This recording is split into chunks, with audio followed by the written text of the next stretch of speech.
More soldiers get snatched until there's only John and Perez left. At that moment John can smell the creature and moves out of the way right before it attacks. A fight starts between them and Perez tries to shoot to help, only to get knocked down. John immediately retaliates and after some struggle he manages to kill the alien. Then he searches for Perez in the fog, only to be attacked by more aliens. John fights them all without issue, killing them one by one with no mercy.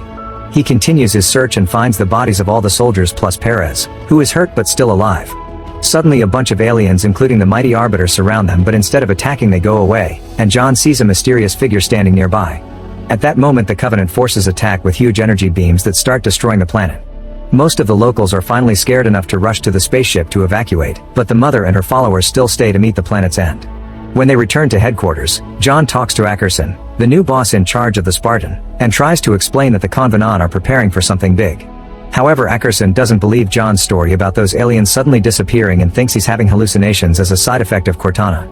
Afterward John secretly visits former Admiral Margaret, who is now just a civilian. She asks him to find more evidence of Covenant's plans and to bring it to her, and she promises to believe him in return.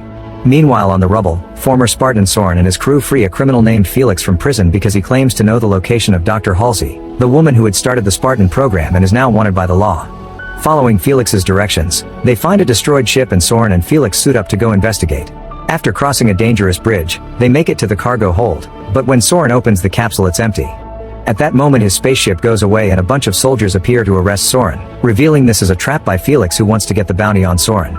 In a secret location, Halsey interrogates a young girl named Julia about what happens when she leaves the room. Julia tells her about a hallway and several rooms that she isn't allowed to look into. Before the doctor can ask for more details, Julia's nose starts bleeding and she dies. Sometime later, Halsey tries questioning a new Julia, but the same happens, her nose bleeds and she drops dead. In a refugee camp, a man is scanning all the locals to find indentured slaves who should get back to work. Quan hides in a tunnel and tries to take the tracker off her ear, but unfortunately she's caught red-handed and has to run away. When a man corners her on a platform, she pushes the guy to the ground. Another guy continues to chase her, so she breaks a bottle on his head to bring him down. More men come after her, thus Quan jumps into the trash tunnel to escape. Then she removes the tracker and hides. The men soon arrive and begin looking for her, but when a guy turns around, he discovers Quan pushed his partner out into space. When Quan tries to sneak out, the last guy jumps on her, so she stabs him in the head with her tracker. Afterward Quan meets with Soren's son Kessler and tries to tell him he and his mom are in danger.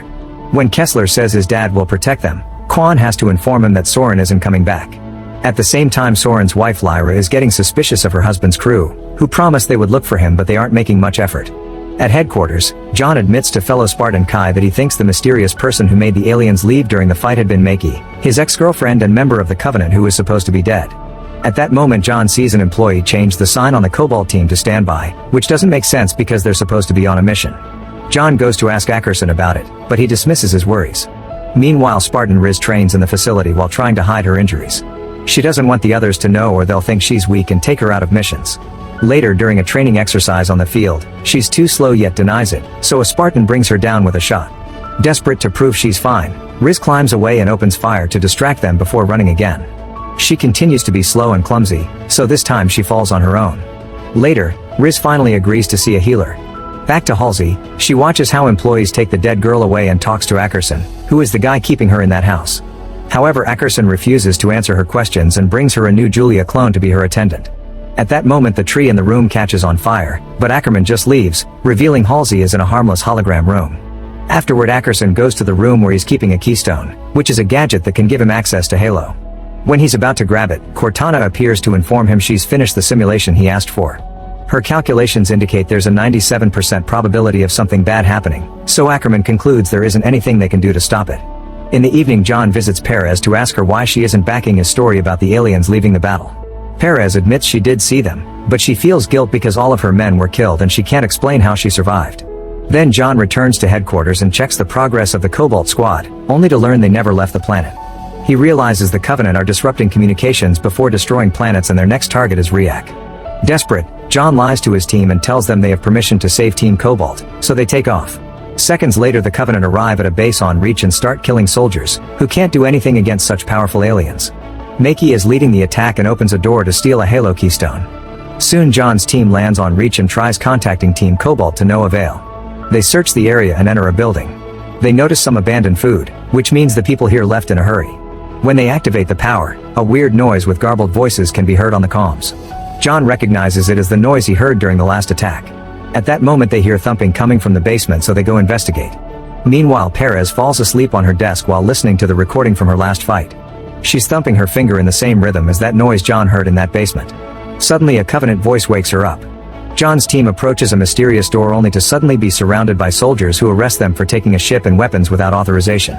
John opens the door anyway, only to find the room empty. When John's team returns to headquarters, Admiral Keyes scolds them for insubordination and suspends them all. John is sure that Team Cobalt had been in that building, and Keyes shows him the flight path proving the opposite. John says he saw a different file and that someone changed it. Keyes decides to submit John to neurochemical monitoring, and his team doesn't know if they can trust him anymore. Moments later, 2 guards escort John to his psych evaluation, but as soon as they enter the elevator, John knocks them out. At the same time, Kai tries to explain to Ackerson that the rest of the team had been tricked by John and they hadn't known the mission wasn't authorized. Ackerson doesn't